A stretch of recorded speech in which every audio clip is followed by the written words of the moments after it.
Group 1 పరీక్ష నిర్వహణలో public service commission విఫలమైనందుకు chairman నైతిక బాధ్యత వహిస్తూ రాజీనామా చేయాలని సంగారెడ్డి బీఆర్ఎస్ నియోజకవర్గ అధ్యక్షులు పెద్దగొల్ల శ్రీహరి కోఆర్డినేటర్ రాజేందర్ నాయక్ డిమాండ్ చేశారు.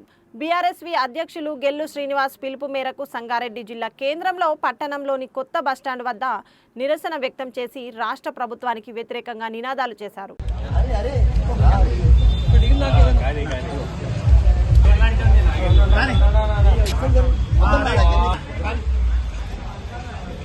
నశించాలి టీఎస్పీఎస్సీ మొండి వైఖరి, నశించాలి నశించాలి నశించాలి టీఎస్పీఎస్సీ మొండి వైఖరి, నశించాలి నశించాలి టీఎస్ విద్యార్థులకు న్యాయం చేయాలి, గ్రూప్ 1 విద్యార్థులకు న్యాయం చేయాలి, గ్రూప్ 1 విద్యార్థులకు న్యాయం చేయాలి, నశించాలి నశించాలి నశించాలి నశించాలి ప్రభుత్వ మొండి వైఖరి.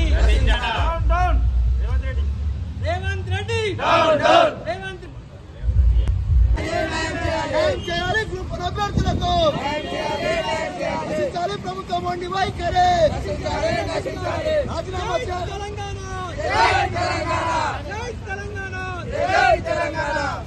గ్రూప్ 1 పరీక్షకి ఈరోజు హైకోర్టు వాళ్ళు దాన్ని ఆపేయాలని చెప్పి కూడా ఏదైతే ప్రక్రియ ఉందో నియామక ప్రక్రియ ఆపేయాలని చెప్పి కూడా తీర్పు ఇవ్వడం జరిగింది. దీన్ని మేము బీఆర్ఎస్ తరఫున అదేవిధంగా బీఆర్ఎస్ పార్టీ తరఫున మేము హర్షిస్తున్నాము. ముఖ్యంగా 563 పోస్టులు వేస్తే 563 పోస్టులలో 28 సెంటర్లు వాళ్ళు అలొకేట్ చేయడం జరిగింది. 28 సెంటర్లలో కూడా 26 సెంటర్లు వేరే సెంటర్లు ఉంటే 2 సెంటర్లు మాత్రం ప్రత్యేకంగా మహిళల కోసం అని చెప్పి మన కోటి ఉమెన్స్ కాలేజీలో వాళ్ళు సెలెక్ట్ చేయడం జరిగింది. కానీ కోటి ఉమెన్స్ కాలేజ్ నుండే 563 పోస్టులలో 71 పోస్టులు కోటి ఉమెన్స్ కాలేజ్ నుంచే రావడం జరిగింది. ఇది ఏ విధంగా సాధ్యపడింది అని మేము బీఆర్ఎస్ ప్రశ్నిస్తుంది. అదేవిధంగా మనకు మొత్తం ఇంచుమించు 20,000 మంది స్టూడెంట్స్ పరీక్ష రాస్తే అభ్యర్థులు పరీక్ష రాస్తే అందులో 13,000 మంది ఇంగ్లీష్ మీడియంలో రాస్తే అందులో నుంచి ఏమో వాళ్ళు మనకు ఇంచుమించు 65% వాళ్ళు సెలెక్ట్ కావడం జరిగింది ఇంగ్లీష్ మీడియం వాళ్ళు. అదేవిధంగా 563 మందిలో కేవలం 8,000 మంది మనకు తెలుగు మీడియంలో పరీక్ష రాస్తే కేవలం 9% మంది అంటే 56 మంది మాత్రమే ఈరోజు తెలుగు మీడియం వాళ్ళు మనకు సెలెక్ట్ కావడం జరిగింది. ఇది ఏ విధంగా సాధ్యమవుతుంది? గత మనము ఇంతకు ముందు ఉన్న పరీక్షలు కానీ అవన్నీ గమనిస్తే ఎక్కువగా మనకు తెలుగు మీడియం అభ్యర్థులు సెలెక్ట్ అయ్యేవాళ్ళు. కానీ ఈసారి మాత్రం అలా జరగలేదు. అంటే చాలా మంది తెలుగు మీడియం స్టూడెంట్స్ కూడా నష్టపోవడం జరిగింది. మన మాతృభాష తెలుగు, మన మాతృభాష దినోత్సవం రోజే ఈ కోర్టు తీర్పు ఇవ్వడం కూడా మనకు చాలా హర్షించదగ్గ విషయం.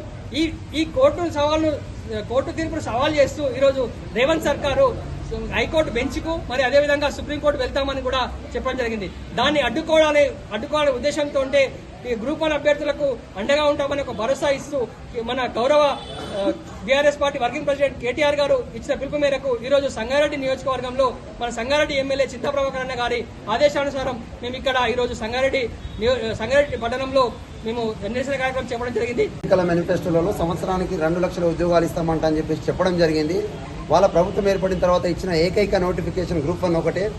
ఆ గ్రూప్ 1 ప్రక్రియలో భాగంగా రిజల్ట్స్ వచ్చినప్పటి నుంచి కూడా ఇది అన్యాక్రాంతం జరిగిందని చెప్పేసి మా బీఆర్ఎస్ పార్టీ కేటీఆర్ కావచ్చు, మా ముఖ్యంగా యువకిషోరమైనటువంటి ఎమ్మెల్యే కౌశిక్ రెడ్డి గారు కూడా కావచ్చు, అప్పటి నుంచి దీని మీద ప్రెస్ మీట్లు పెట్టుకుంటూ కోర్టు ఉమెన్స్ కాల్లో జరిగినటువంటి అవతకవతలు అనేటటువంటివి కాంగ్రెస్ పార్టీకి చెందినటువంటి లీడర్లకు మాత్రమే ఉద్యోగాలు రావడం జరిగింది.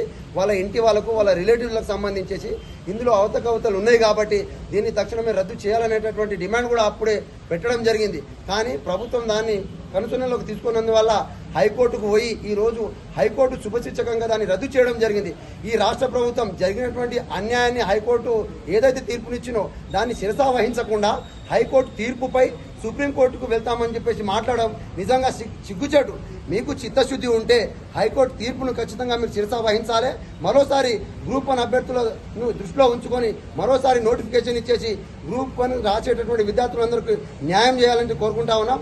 అదే రకంగా అలాట్ చేసేటటువంటి సెంటర్లు ఏవైతే ఉన్నాయో అందరికీ సరిసమానంగా ఉండాలి. కానీ కొందరికి సంబంధించి స్పెషల్గా అమ్మాయిల కోసం సపరేట్గా కేటాయింపు చేసి మీ రిలేటివ్స్కు మీ చుట్టాలకు సంబంధించినటువంటి హాల్ టికెట్లు అందులో అలాట్ చేయడం అనేటువంటిది 100% తప్పు. ప్రజాక్షేత్రంలో ఉన్నటువంటి రకంగా ఈరోజు ప్రతి విద్యార్థులు పరీక్ష రాసేటటువంటి ఒక ముఖ్య ఉద్దేశంతో ఉంటారు కాబట్టి ప్రతి ఒక్కరికి ప్రయోజనకరంగా ఉండే రకంగా నోటిఫికేషన్ ఇచ్చేసి ఆ దిశగా అడుగులు వేయాలని కోరుకుంటా ఉన్నాం. ప్రభుత్వం ఇచ్చినటువంటి తీర్పును శిరసా వహిస్తూ ఈ రోజు బీఆర్ఎస్ రాష్ట్ర అధ్యక్షులు గెల్లు శ్రీనివాస్ యాదవ్ రాష్ట్ర వ్యాప్తంగా గ్రూప్ 1 అధ్యక్షుల పర్యటన మేము ఉన్నాం. మరోసారి మీకు పరీక్ష పరీక్షను ఖచ్చితంగా నిర్వహించే రకంగా ఈ ప్రభుత్వం పైన ఒత్తిడి తెస్తామని చెప్పేసి ఈరోజు నిరసన కార్యక్రమాన్ని పిలుపునివ్వడం జరిగింది. అందులో భాగంగానే జిల్లా అధ్యక్షుడు చింతా ప్రభాకర్ ఆదేశానుసారం సంగారెడ్డిలో ఈ కార్యక్రమం చేపట్టడం జరిగింది. రేవంత్ రెడ్డి సర్కార్ నిరుద్యోగులతో చెలగాట మాడితే ఖచ్చితంగా రాబోయే రోజుల్లో బట్టలు ఉడిదీసి కొట్టే పరిస్థితి వస్తుంది. మీరు వేసినటువంటి ఏకైక నోటిఫికేషన్ గతంలో బీఆర్ఎస్ గవర్నమెంట్ ఇచ్చిన నోటిఫికేషన్లను ఈ రోజు నువ్వు వాళ్ళకు ఉద్యోగ నియామక పత్రాలు పంచుకుంటా తిరుగుతున్నావు తప్ప నువ్వు చేసిందేం లేదు. చేసిన ఒక నోటిఫికేషన్ కూడా ఇది చట్ట విరుద్ధమైంది. కాబట్టి టీఎస్పీఎస్సీ నిర్మించినటువంటి ఈ పరీక్షకు శిరసా వహిస్తూ ఖచ్చితంగా టీఎస్పీఎస్సీ చైర్మన్ రాజీనామా చేయాలంట అని చెప్పేసి ఈరోజు బీఆర్ఎస్ పక్షాన డిమాండ్ చేస్తా ఉన్నాం.